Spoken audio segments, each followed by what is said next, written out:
Medicina Vibracional. Uma medicina para o futuro. Richard Gerber. O corpo humano é composto de vibrações eletrônicas.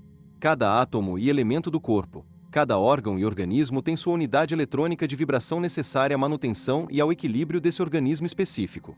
Cada unidade, portanto, sendo uma célula ou uma unidade da vida CM si mesma, tem a capacidade de se reproduzir pela primeira vez, conhecida como lei da reprodução se divisão. Quando a habilidade de reproduzir o equilíbrio necessário à manutenção da existência física e da sua reprodução decresce em qualquer órgão ou elemento do corpo, essa parte se toma deficiente em energia eletrônica. Isso pode acontecer devido a ferimentos ou doenças provocadas por forças externas. Mas também pode provir de forças internas, através da falta de eliminação de elementos produzidos no sistema ou por outros agentes que falham em atender às exigências do corpo. Edgar Cayce, 1928. Emtere is a riva de Thomas Sugru. Este livro é dedicado à grande hierarquia espiritual que, silenciosamente, trabalha para elevar a condição humana. Aviso especial ao leitor: embora este livro tenha sido escrito por um médico e trate dos diversos métodos de cura, ele não se propõe a oferecer recomendações para o tratamento de doenças específicas.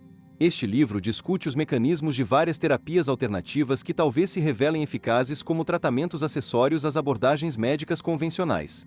O livro não pretende substituir um bom diagnóstico e tratamento médico.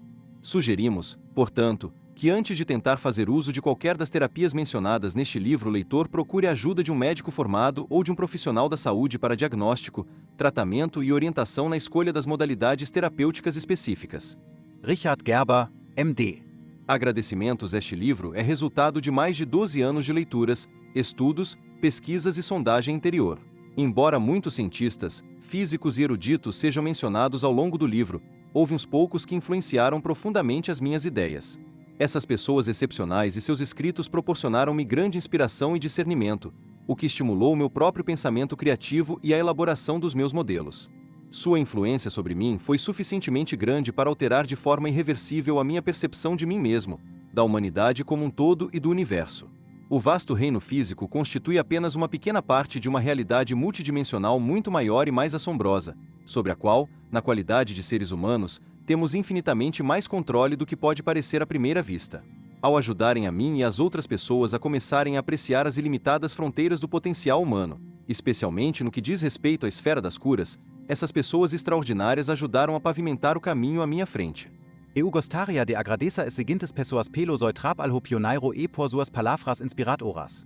Marilyn Ferguson, Robert Monroe, Carl Simon Thon, Anne E. Herbert Puryear, Judith Skatschwitzon E. William Whitson, Abraham B.R. Robert Leichtmann, Dolores Krieger, Bru Joy, Bernhard Grath, Alice Bailey, Jane Roberts E. Seth, Hilarion, Itzhak Benthoff, Rasseltag E. Harold Puthoff, Stanley Krippner, Shafika Karagulla, Viola Petit-Nil, Ken Pelletier, Meredith Lady Young, Albert Einstein, William Tiller, Nikola Tesla, Edgar Cayce, Edward Bach, Kevin Ryerson, Gurudas, Gabriel Cousens, Geoffrey Hodgson, Charles Liedbeater, Rudolf Steiner, Thelma Moss, David Bohm, Dael Woker, Charles Tart, David Tansley, Harry Oldfield, Elmar E. Alys Green, Marie Vogel, James Hurtak, Semyon E. Valentina Kirlian, Ion Dumitrescu, Victor Inyosin, Lou Golden E. John Fetzer. Através de seus escritos, atividades ou assistência criativa, essas pessoas são, em parte, responsáveis pela elaboração deste livro. Num sentido metafórico, a redação e a produção deste livro foi de certa forma semelhante ao nascimento de uma criança. Meus editores da Bering Company, Bárbara e Gary Claw, e a sua excelente equipe artística e editorial, editora-geral Gail Vivino e designer Angela Werneck, atuaram como parteiras espirituais que me ajudaram a dar à luz esta criança ao cabo de sua longa gestação e trabalho de parto. Eu gostaria de expressar-lhes o meu agradecimento pela ajuda, compreensão criativa e pela sua boa vontade em trabalhar com a minha visão interior a respeito de como este livro deveria ser. Eu gostaria de fazer um agradecimento especial à minha esposa, LYN, pelas inúmeras horas que passou ajudando-me a editar e reescrever diversas partes deste livro, o qual, sem a sua ajuda, não teria um plano geral de organização que permitisse uma leitura assim tão fluente e agradável. Eu gostaria de fazer um agradecimento especial aos doutores William Tiller e Gabriel Cousins, pessoas sempre muito ocupadas, por terem encontrado tempo para escrever o prólogo e a introdução deste livro. A contribuição dessas duas pessoas durante os estágios finais da redação foi especialmente útil. Eu gostaria também de expressar minha gratidão a Steven P. Jobs e a equipe que, sob sua liderança, trabalhou no desenvolvimento do Mac original, na Apple Computer Inc., pela sua visão criativa ao produzirem um computador Macintosh. Sem o meu Macintosh, com o qual todo este livro foi criado, e sua capacidade para sintetizar ideias, figuras e gráficos de forma tão fácil e intuitiva, eu provavelmente jamais teria tido tempo para realizar um projeto desse alcance e magnitude. Prólogo por William Atler, Ph.D. Até recentemente, a ciência e a medicina tradicional do Ocidente consideravam que os seres vivos operavam principalmente através da seguinte sequência de reações: equação, função, estrutura química. Quando um organismo tinha algum problema funcional, a causa era atribuída a defeitos estruturais no sistema, produzidos por desequilíbrios químicos. Embora se admitisse que a homeostase no nível químico talvez dependesse de uma ligação com uma forma de energia situada num nível mais profundo do organismo, não se compreendia claramente que ligação seria essa. Nos últimos anos tem aumentado o nosso conhecimento a respeito das interações entre os estados químicos e os campos eletromagnéticos. Estudos na área da neuropsiquiatria demonstraram que correntes elétricas de baixa intensidade entre pontos específicos do cérebro dão origem às mesmas alterações comportamentais produzidas por certas substâncias químicas que exercem um efeito estimulante sobre o cérebro. Verificou-se que uma corrente elétrica contínua de baixa intensidade, IO42 AmpM2 a IO9 AmpM2, aplicada a leucócitos in vitro estimula a regeneração celular, ao passo que correntes de maior intensidade provocam a degeneração das células. Esses estudos têm sido aprofundados visando apressar a cura de fraturas em animais e em seres humanos. Assim, embora ainda não possamos compreender os complexos mecanismos através dos quais os campos elétrico e magnético afetam o metabolismo celular, evidente que a equação deveria ser substituída por esta. Equação 2 Função estrutura química campos de energia eletromagnética. Uma ilustração da equação 2 é a lei de Wolff a respeito de alterações na estrutura dos ossos. Essa lei estabelece que, se um osso sofrer uma tensão não uniforme durante um prolongado período de tempo, ele desenvolverá novas trabéculas exatamente nos locais necessários para maximizar a resistência a essa nova distribuição de tensão.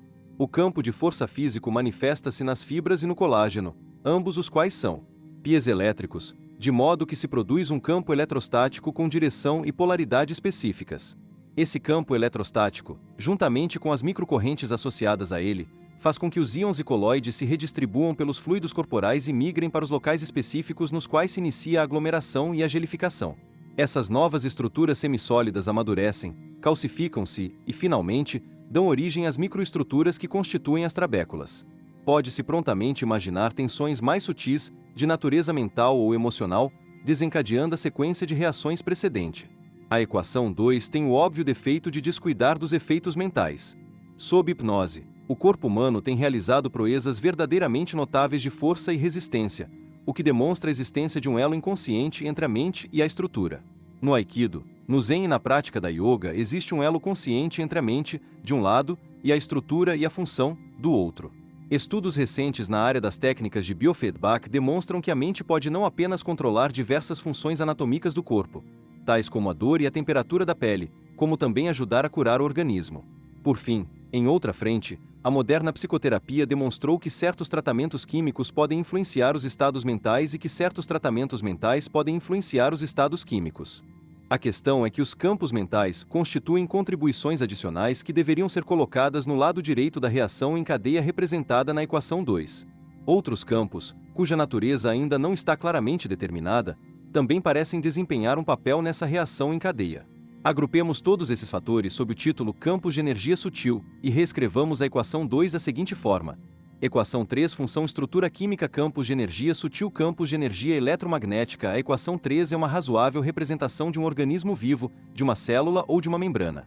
Cada item da reação em cadeia conserva sua condição de homeostase graças ao apoio imediato do item situado à sua direita. O desenvolvimento de um sério desequilíbrio em qualquer item específico da cadeia acarreta, com o tempo, a ruptura da homeostase do item situado à esquerda. Assim, para se desenvolver um sistema de alerta avançado relativo à homeostase química de um sistema biológico, é necessário criar um dispositivo de monitoramento das suas propriedades elétricas. Para obter informações relativas a futuras perturbações do sistema bioelétrico, é preciso monitorar os campos de energia sutil de toda a entidade biológica. Como por ora existem pouquíssimos conhecimentos relativos à natureza e às características desses misteriosos campos de energia, precisamos basear o alerta avançado no monitoramento dos sistemas elétricos. Esta é uma circunstância feliz porque nossa capacidade técnica nesta área cresceu significativamente ao longo das últimas décadas. Atualmente, dispomos de numerosos aparelhos elétricos com os quais podemos fazer um rápido diagnóstico do estado de saúde do corpo e tratar os desequilíbrios que eventualmente ocorram. Muitos praticantes da medicina holística estão começando a usar esses aparelhos, de maneira que se tornou importante compreender o modo como funcionam, no nível elétrico, e o que eles efetivamente medem no corpo humano. Utilizando-se informações básicas a respeito das propriedades elétricas e respostas comportamentais de áreas macroscópicas e microscópicas da pele, pontos de acupuntura, foi possível explicar as características fundamentais dos 3 principais instrumentos de diagnóstico existentes no mercado. Um desses instrumentos, o Voldermatron, também é usado na seleção de remédios homeopáticos para o paciente. Assim, este aparelho constitui uma estreita ponte estendida através do abismo que existe entre os domínios da energia eletromagnética e da misteriosa energia representada na equação 3. Para reforçar essa ponte e, eventualmente, apoiá-la em bases quantitativas, precisamos adquirir uma melhor compreensão acerca da natureza básica da homeopatia e do modo como ela se relaciona com a medicina tradicional do Ocidente. Poder-se-ia dizer que é a ênfase na doença, em vez de na saúde, que diferencia a prática alopática da homeopática. Ao passo que as manifestações da doença no corpo físico são evidentes, os aspectos mais sutis da saúde não podem ser mensurados com a mesma facilidade. A medicina convencional alopática lida diretamente com os componentes químicos e estruturais do corpo físico. Ela poderia ser classificada como uma medicina verdadeiramente objetiva porque lida com a natureza no nível espaço-tempo meramente quadridimensional e, portanto, desenvolveu grande quantidade de evidências diretas de laboratório em apoio às suas hipóteses fisioquímicas. Isso aconteceu porque a capacidade sensorial dos seres humanos e dos instrumentos presentes só é confiável nesse nível.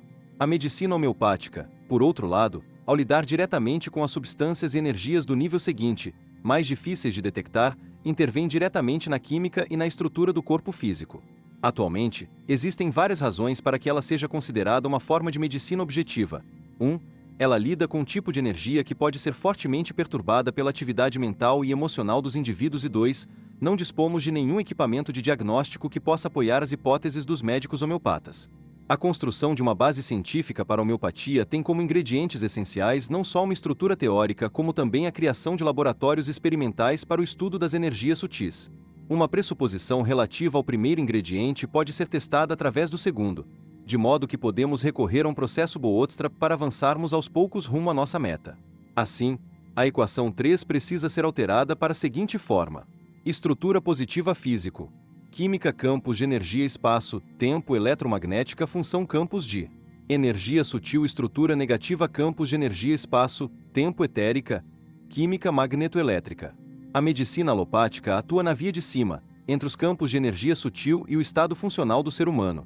A medicina homeopática atua na via que liga por baixo esses dois domínios. Em suma, a discriminação das energias sutis da equação 3 tem como resultado o circuito de séries paralelas da equação 4, em que 2 níveis diferentes de química e energia operam em 2 estruturas espaço-tempo. Este livro do Dr. Richard Gerber é uma tentativa de construir uma ponte conceitual entre a medicina alopática atual e a medicina do futuro, baseada nas energias sutis.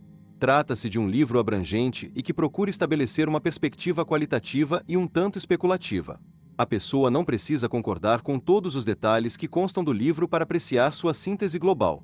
É essa síntese de informações e essa perspectiva geral que o Dr. Gerber espera que seja absorvida pelos leitores. Gostei do livro. Sua leitura proporcionou-me momentos agradáveis e penso que se trata de uma contribuição oportuna. Embora eu não concorde inteiramente com tudo que nele está escrito, no geral o livro é compatível com os meus pontos de vista a respeito do universo, quais sejam: somos todos elementos do espírito, indestrutíveis, eternos e em comunicação com o divino. Dentro de nós existe um único mecanismo de percepção, que é a mente. De acordo com o meu modelo teórico, a mente é constituída de 3 níveis: o instintivo, o intelectual e o espiritual, e atua num espaço hexadimensional. Essa mente cria um veículo para a experiência, um universo, um mundo, um corpo, e cada indivíduo, enquanto ser espiritual e mecanismo de percepção, incorpora-se a esse veículo, o qual segue um curso continuamente programado. O ser está ligado ao veículo através do conjunto dos circuitos emocionais. O material utilizado na construção desse veículo ou simulador é de natureza binária ou conjugada. Uma parte, que viaja a velocidades menores que a da radiação eletromagnética e é de natureza elétrica, tem massa e energia positivas.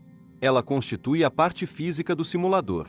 A outra parte, que viaja a velocidades maiores que a da radiação eletromagnética e é de natureza magnética, tem massa e energia negativas. Ela forma a parte etérica do simulador. A soma total dessas duas energias é zero, assim como a soma de suas entropias. Assim, o simulador ou veículo como um todo é criado a partir do que chamamos espaço vazio, o espaço da mente, através de um processo tipo flutuação. Esse mundo-veículo, simulador, é apenas o mundo das formas e das aparências, o mundo da realidade relativa que modelamos em nossas mentes. Do lado de fora desse mundo está o absoluto. Precisamos aprender a nos infiltrar através dos pontos fracos do relativo, a fim de podermos apreciar o absoluto.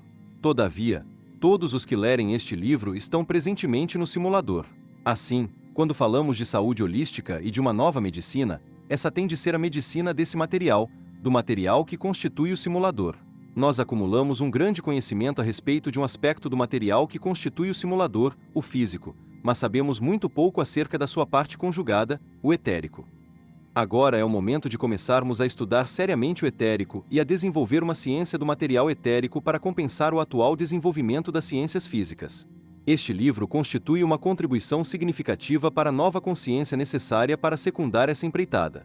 Professor William A. Tiller, PhD Departamento de Ciências de Materiais e Engenharia Universidade Stanford, junho de 1987.